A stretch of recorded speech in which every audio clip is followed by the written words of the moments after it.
Hey guys, welcome back to Elise Reads and Speaks. So today's video is going to be a little different. I did not have a great week this week. I had to put my 10-year-old puppy to sleep because of neurological issues that were just not going to get any better.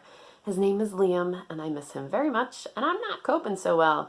And I figured, whenever something bad happens in life, what helps me the most is doing something creative.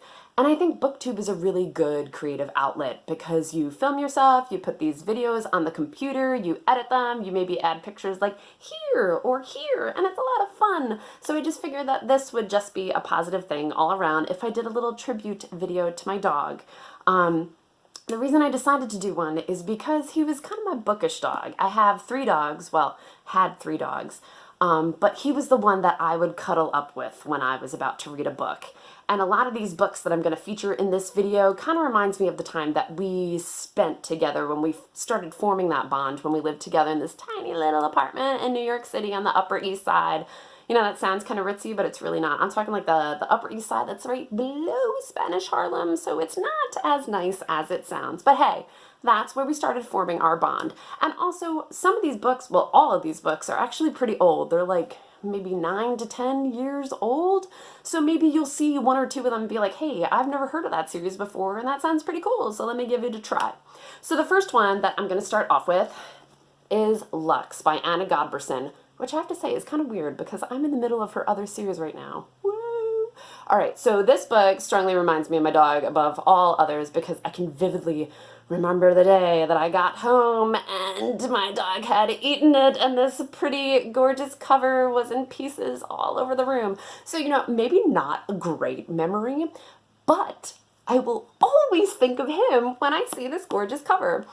So this book, this whole series is about, in a nutshell, a bunch of rich girls that live in New York in the late 1800s. And I know that it sounds really stupid, but it's a lot of fun. It's like Gossip Girl removed because, Gossip Girl, those books, they actually weren't good. This is good.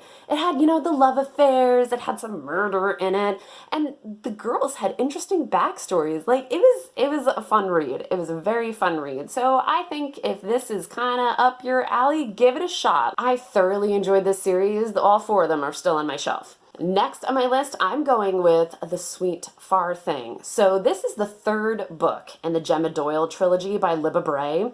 For some reason, this cover really reminds me of him. I think it might be the green that's in there. I don't know. I just have strong memories of reading this book, this specific one, while he was curled up on my bed.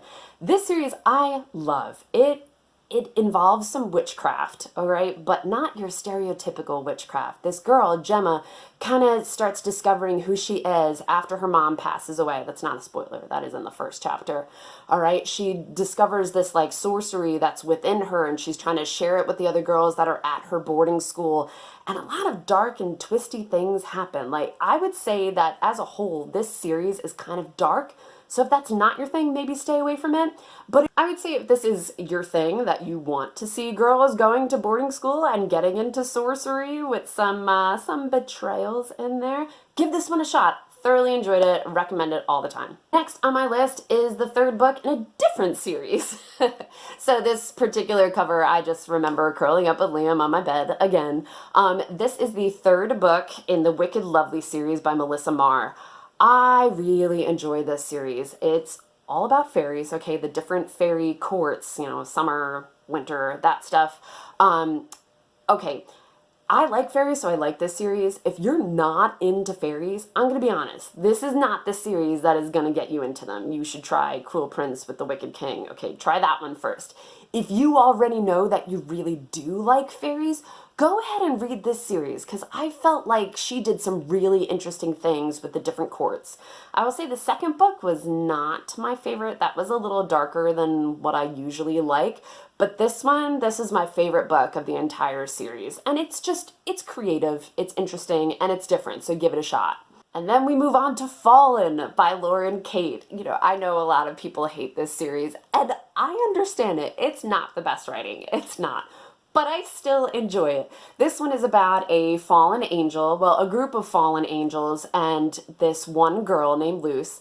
And now Daniel and Luxe, in countless lifetimes, have fallen in love, and then something happens, and they're always taken apart. all right? It's like every 17 years that they get together and then fly apart. All right, it's interesting. It's a love story. It's corny. It's really corny. Okay, but if you're just in the mood for some mindless fun, and some of us are, then give this one a try, all right? If you don't like it, I completely understand, and I will not be offended. One that doesn't get enough play is Firelight by Sophie Jordan. This series has, I think, 3 books in it. And it's a little different, okay? There are these people that can morph into dragons and morph back into people, and their dragon society is kept secluded from the rest of the human world because they don't want to be poached, you know? Completely understand that. The thing I like about this series is that all of the different dragons that they could turn into have different properties, like, you know, the big thing about her is that she can breathe fire, and there hasn't been a fire breather in, you know, so many years or centuries or whatever. There are some that can swim. There are some that can hide the society from others by creating a mist. Like, I like that there were different properties to the dragons that they could turn into. Now, I'm talking all about dragons, but this is primarily a love story. So don't start reading this and thinking that you're going to hear all about dragons, because it's going to focus on a love story, okay? I just want to nip that in the bud from the beginning. Another series that is similar to this is Talon by Julie Kagawa. Now, I like this series a little better because this one to me gets more into the dragons. It's more of like a political power struggle between 2 factions, actually 3 factions if you think of like the humans, the dragons, and then I forget what they're called, like the fighters, the soldiers that are going against the dragons and trying to capture them and whatnot.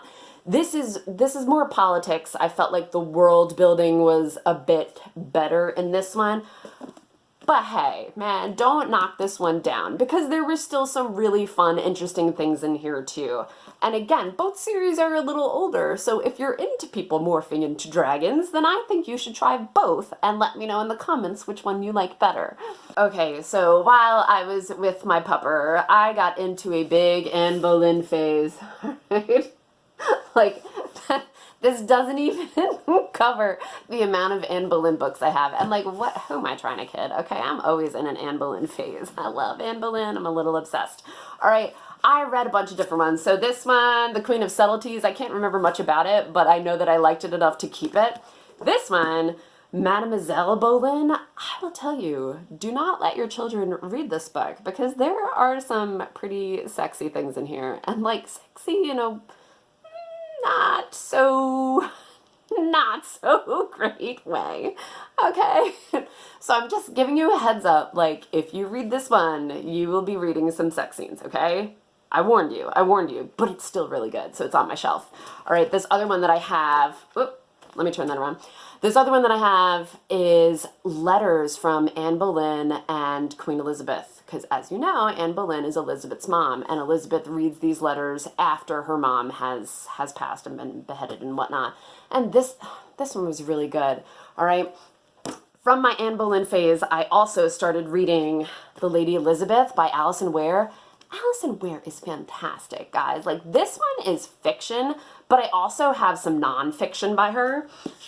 So she has a nonfiction Anne Boleyn book, which I flew through. She also has nonfiction Henry VIII.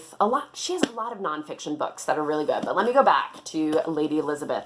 This one kind of covers a period in Elizabeth's life that not a lot is known about, with Thomas Seymour and like the relationship between them. Did something happen between them? Was Catherine Parr trying to cover it up?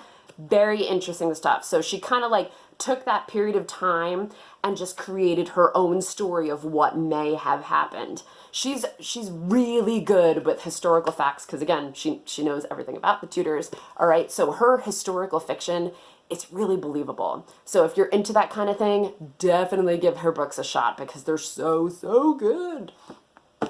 All right, you know what? That did make me feel a little better. All these books kind of just remind me of my time with my pup when he's very, very young and we were just starting out our lives together. So if you have been listening this far, thank you for tuning in. This is a bit cathartic, so you got to help me in my cathartic process. All right, I will catch you next time, guys. Bye!